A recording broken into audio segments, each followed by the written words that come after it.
everybody. Welcome to 2 Minute Gospels. My name is Trinity Meddy. This is my dad, Michael James Meddy. We are part of a Catholic family band called MJM7. In Spanish, me jota me siete. Jesus again, in reply, spoke to the chief priests and the elders of the people in parables, saying, "The kingdom of heaven may be likened to a king who gave a wedding feast for his son.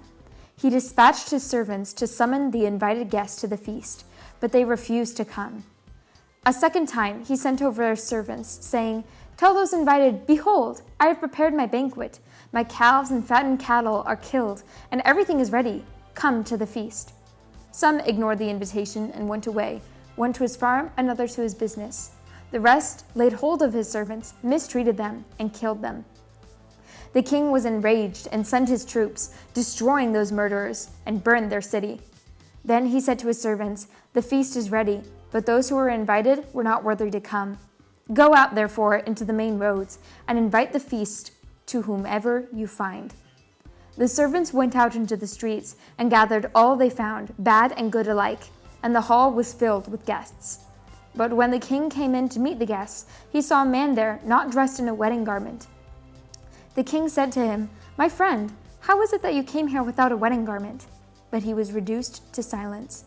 Then the king said to his attendants, 'Bind his hands and feet, and cast him into the darkness outside, where there will be wailing and grinding of teeth.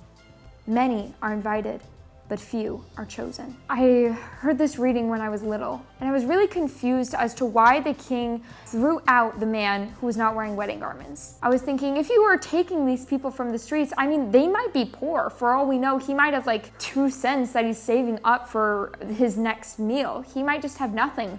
Why are you expecting him to dress in like fine robes for the sun? I heard a homily one time that the tradition was that they had garments that would cover that they would hand out like as you went into, kind of like the servers. Like no server brings their alb to church. They just have a rack of albs that they can wear when they're serving at Mass. And so it was almost like he was disrespecting the feast and choosing not to participate. Like, I'm just here, if they want me here, I'll be this or something like that.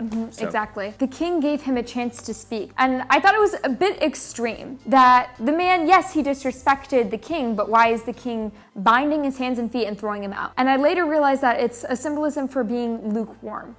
God calls us to have a response. He's done so much for us. He died for us. He comes to us at every Mass and lets us consume him through communion. He's with us all the time, has just let us be alive for this long. And he continues to do even more for us, going above and beyond every minute and every second of every day. And that demands a response. This man is saying, "I do not care," and that is not okay. We need to say something. God is right here with us. We need to either say, "Yes, I choose you and I want to dedicate my life to you," or say no. Do not ignore it. God's love demands a response, and being ambivalent has consequences. In today's society, that's what everybody wants. Everybody wants to be, you do you, or I'm not going to judge or something like that. But God's not like that. So if you have a chance, stay safe, go to Mass. Go to Mass and go with God.